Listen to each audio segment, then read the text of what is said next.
लोकतंत्र से गद्दारी और गजवाए बांग्लादेश की तैयारी।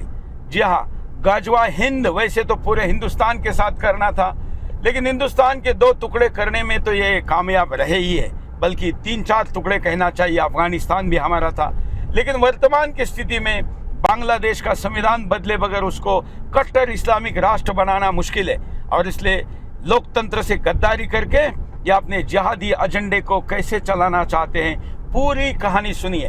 बांग्लादेश को मॉडर्न इस्लामिक स्टेट कहने की गलती करने वालों का आंखें खोलने वाला ये मामला आपको पता होना चाहिए। पाकिस्तान को कट्टर और बांग्लादेश को उदार कहने की आपकी गलती हिंदुस्तान की रणनीतिक गलती भी है।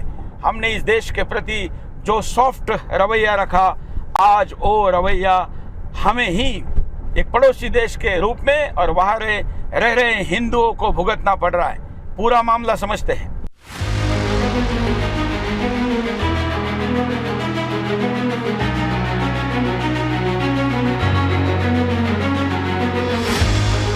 क्या आपने वो दृश्य देखा है, कैसे पड़ोसी देश में हिंदुओं को बेरहमी से मारा गया, उनकी बेटियों की आबरू लूटी जा रही थी, उनके घर जलाए जा रहे थे, उनके मंदिरों को तोड़ा जा रहा था और उनकी दुकानों को राख में तब्दील किया जा रहा था।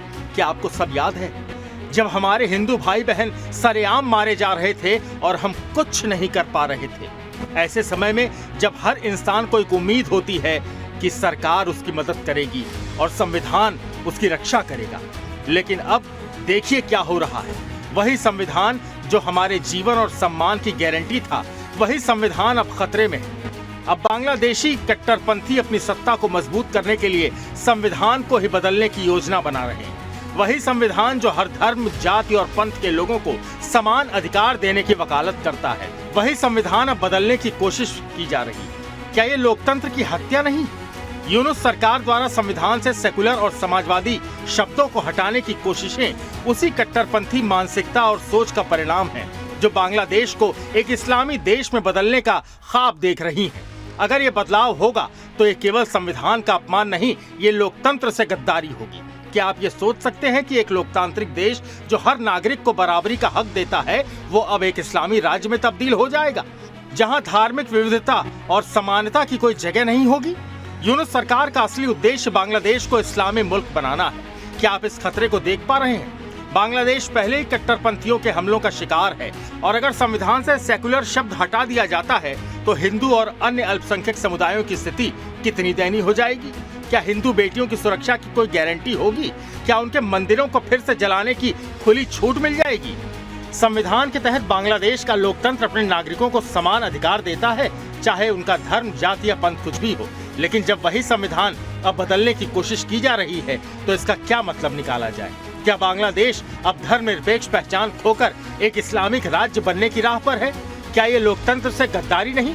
क्या ये उस संविधान का अपमान नहीं जो बांग्लादेश के नागरिकों को बराबरी और सुरक्षा का वादा करता था? यूनुस सरकार का ये कदम केवल एक संवैधानिक बदलाव की ओर नहीं है, बल्कि एक गजवाए बांग्लादेश की तैयारी का संकेत है। ये एक ऐसी साजिश है जिसके तहत बांग्लादेश को इस्लामी राष्ट्र बनाना है और हिंदू जैसे अल्पसंख्यकों को अपने अधिकारों से वंचित करना है। Bureau report, Sudarshan news.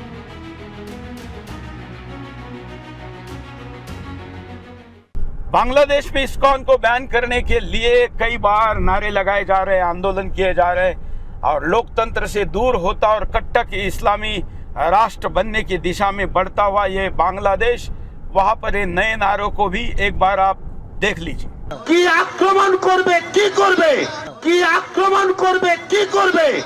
আমি আমার সমস্ত হিন্দু ভাইদেরকে এখনো বলছি, যদি আপনারা এই নবীর দুশমনকে, মুসলমানের দুশমনকে হাজির না করেন তাহলে বুঝবো আপনারা হলেন ইন্ধনদাতা।